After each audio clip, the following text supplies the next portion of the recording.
yang mana output atau bentuk keluaran daripada izin usaha itu saat ini adalah NIB ya, atau nomor induk berusaha.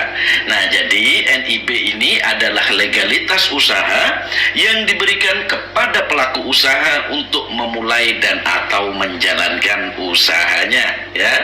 Jadi izin usaha itu outputnya atau bentuknya saat ini adalah NIB atau nomor induk berusaha. Nah, maka dari itu izin usaha itu tidak lagi berbentuk SIUP, TDP, IUI, TDI, SIUTM, SIUJK ataupun dalam bentuk UD ya. Nah, tetapi output daripada izin usaha itu adalah NIB atau nomor induk berusaha. Jelas ya teman-teman ya. Nah, jadi seperti itu. Nah, yang mana NIB ini adalah pengganti SIUP, TDP ataupun UD. Nah, karena banyak sekali yang Mr. Izin jumpai di lapangan, teman-teman itu masih banyak yang tanya begini, Pak, bikin izin usaha nanti dapat SIUP enggak? Bisa bikin UD enggak? Nah, padahal izin usaha tersebut sudah dihapus ya. Izin usaha yang berbentuk atau versi lama atau format lama itu sudah dihapus oleh pemerintah dan diganti yang namanya NIB, yang mana NIB ini diterbitkan oleh Kementerian Investasi. Oke. Nah, kemudian izin usaha itu saat ini terbagi menjadi beberapa jenis teman-teman ya, yang mana output daripada semua jenis izin usaha itu adalah NIB.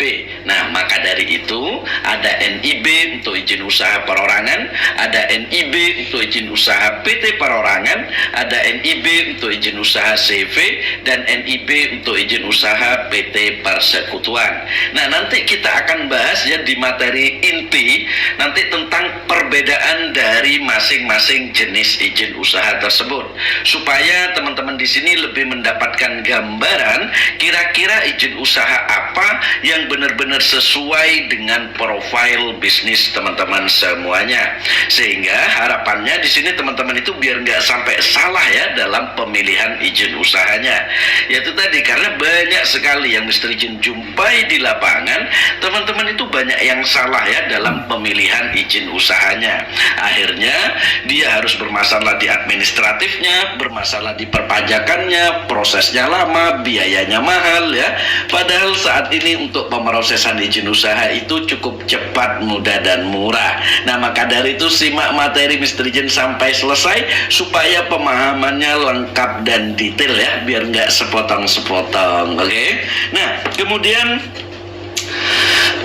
silakan buat teman-teman di sini kalau ada yang ditanyakan atau ada yang dikonsultasikan seputar perizinan berusaha, silakan bisa langsung tanya atau tulis pertanyaan Anda di kolom komentar ya. Tanya gratis, konsultasi gratis teman-teman ya, silakan. Tapi nanti akan Mr. Izin jawab satu persatu pertanyaan Anda pada sesi tanya jawab ya, supaya teman-teman di sini mengikuti materinya secara runut ya. Nah, kita lanjut dulu ke materi. Jadi nanti ada sesi tanya jawab sendiri. Oke? Kita lanjut lagi ya.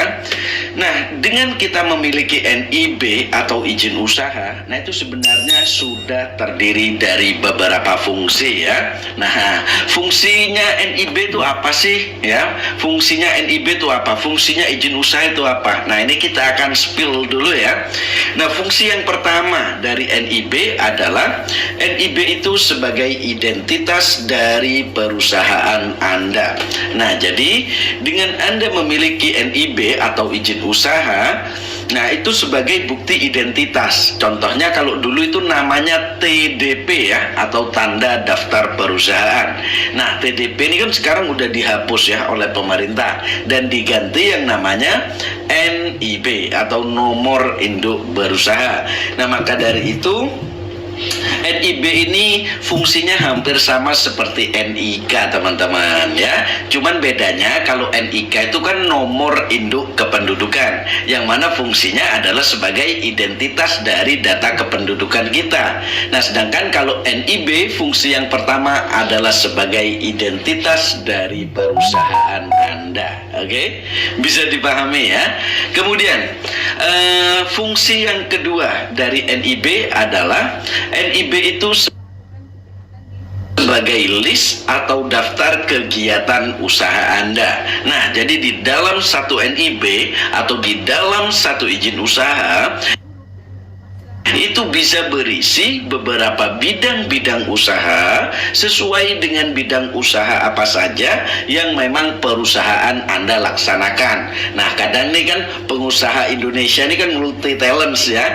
Nah, kadang usahanya nggak cuma satu bidang. Misalnya contoh nih, kayak Mr. Jin misalkan punya usaha di bidang jasa konstruksi. Kemudian Mr. Jin juga punya usaha di bidang restoran. Nah, itu apakah izin usahanya bisa digabung? Nah, jawabannya bisa, teman-teman. Jadi lebih ringkas, lebih sederhana ya. Jadi seperti itu. Fungsi yang ketiga dari NIB adalah NIB itu sebagai API ya, atau angka pengenal impor. Nah, jadi buat teman-teman di sini yang usahanya ada mendatangkan barang dari luar negeri atau import ya. Nah, ini import yang resmi maksudnya. Nah, dengan kita memiliki NIB itu juga sudah bisa untuk melakukan kegiatan impor barang ya. Kemudian fungsi yang keempat dari NIB adalah NIB itu sebagai hak akses kepabeanan atau ekspor ya. Nah, jadi buat teman-teman di sini yang usahanya ada kirim barang ke luar negeri atau ekspor ya. Nah, dengan kita memiliki NIB itu juga sudah bisa untuk melakukan kegiatan ekspor barang. Nah, itu 4 fungsi dasar ya kalau kita memiliki izin usaha atau NIB, teman-teman.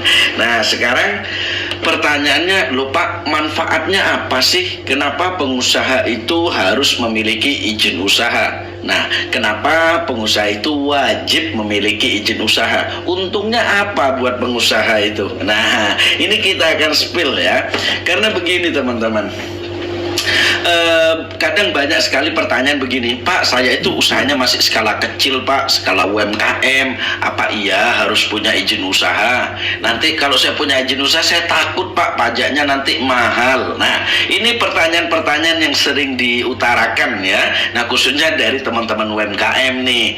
Nah, jadi pertanyaan tersebut sebenarnya juga kurang tepat, sehingga Mr. Jin bantu berikan analogi dulu ya. Mr. Jin berikan gambaran dulu. Jadi begini, teman-teman.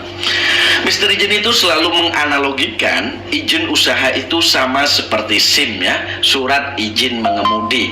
Nah, jadi kan sebenarnya setiap orang yang berkendara, nah itu kan sebenarnya wajib memiliki SIM, kan seperti itu, teman-teman ya. Nah, sama setiap orang yang melakukan kegiatan usaha atau memiliki atau ada aktivitas usaha ya wajib memiliki izin usaha. Nah, izin usaha itu sama seperti SIM, terbagi menjadi beberapa jenis ya. Ada SIM C untuk sepeda motor kan gitu ya. Ada SIM B untuk kendaraan umum atau angkutan. Ada SIM A untuk mobil kan gitu. Nah, sama izin usaha juga demikian. Ada izin usaha yang memang diperuntukkan untuk UMKM. Ada izin usaha yang diperuntukkan untuk usaha menengah besar. Nah, ini harus teman-teman paham perbedaan jalurnya ya. Nah, jadi ada jalur UMKM, ada jalur usaha menengah besar. Nah, ini hati-hati di persimpangan ini karena teman-teman ini banyak yang salah jalur ya.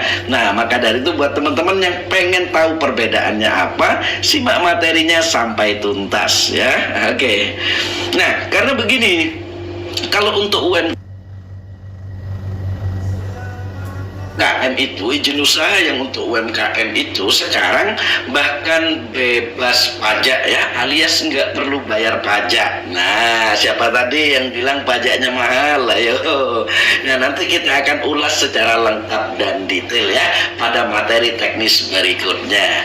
Oke, kita akan spill dulu nih ya. Ada beberapa manfaat dan keuntungan kenapa pengusaha itu harus memiliki izin usaha. Kenapa pengusaha itu wajib memiliki izin usaha. Nah, ini harap disimak dengan baik buat teman-teman UMKM khususnya ya.